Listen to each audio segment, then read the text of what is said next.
पावल जाला।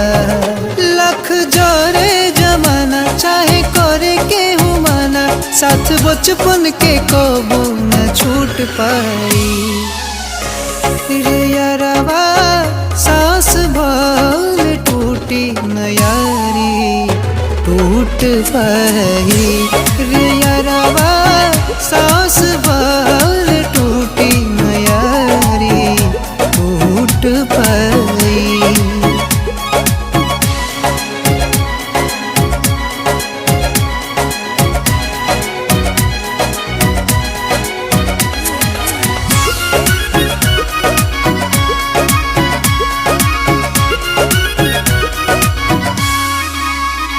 हाँ खेलनी जा कूदनी जा संगे संगे गाँव में, गड़ल हुई काटा कितना नंगे नंगे पाँव में।